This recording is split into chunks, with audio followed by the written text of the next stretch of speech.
एकलव्य निषाद राजा हिरण्यधनु तथा उनकी पत्नी सुलेखा का पुत्र था। यह एक भील जाति के थे।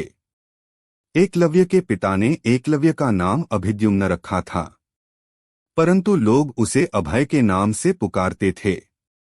अभय ने अपनी शिक्षा अपने कुलीय गुरुकुल में ही प्राप्त की थी और वहां बालपन से ही अस्त्र शस्त्र विद्या में बालक की लगन और एकनिष्ठता को देखते हुए गुरुकुल के गुरु ने उसका नाम एकलव्य रख दिया। जब एकलव्य युवा अवस्था में आया तब उसके पिता हिरण्यधनु ने अपने एक मित्र निषाद की कन्या सुनीता से उसका विवाह करा दिया। एकलव्य धनुर्विद्या की उच्च शिक्षा प्राप्त करना चाहता था। उस समय धनुर्विद्या में गुरु द्रोण की ख्याति बहुत प्रचलित थी, पर वह केवल ब्राह्मण या क्षत्रिय जाति को ही शिक्षा देते थे और शूद्रों को शिक्षा देने के विरोध में रहते थे। महाराज हिरण्यधनु ने एकलव्य को समझाने की पूरी कोशिश की। गुरु द्रोण तुम्हें शिक्षा नहीं देंगे, तुम व्यर्थ प्रयास कर रहे हो। पर एकलव्य ने पिता को कहा कि उनकी शस्त्र विद्या से प्रभावित होकर आचार्य द्रोण स्वयं उसे अपना शिष्य बनाने को विवश हो जाएंगे। जब एकलव्य गुरु द्रोण के पास गए तो उन्होंने एकलव्य को अपना शिष्य बनाने से मना कर दिया। तब एकलव्य ने वन में आचार्य द्रोण की एक प्रतिमा बनाई और धनुर्विद्या का अभ्यास करने लगा। वह उस प्रतिमा को गुरु के रूप में रखकर उसके सामने धनुर्विद्या का अभ्यास करता था।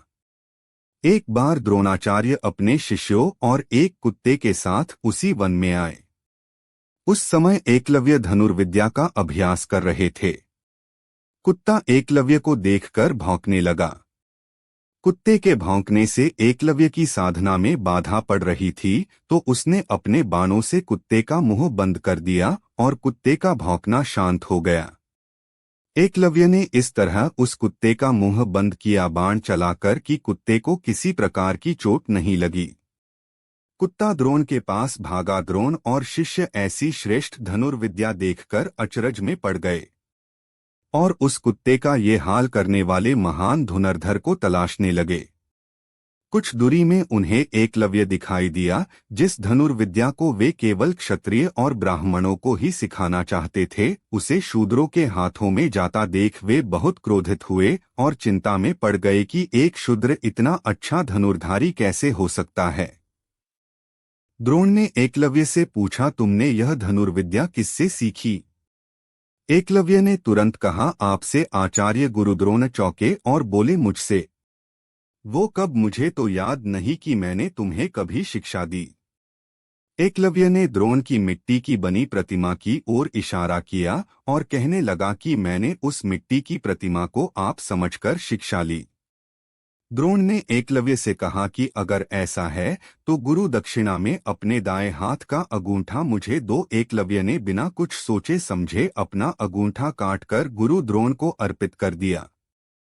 एकलव्य ने अपना अंगूठा दक्षिणा में देने के बाद वह अपने पिता हिरण्यधनु के पास चला आता है और वहां जाकर बिना अंगूठे ही अभ्यास में लग जाता है। एकलव्य अपने अंगूठे के बिना ही धनुर्विद्या में पूर्ण दक्षता प्राप्त कर लेता है। फिर पिता की मृत्यु के बाद वह राज्य का शासक बन गया और निषाद भीलों की एक सेना का गठन किया।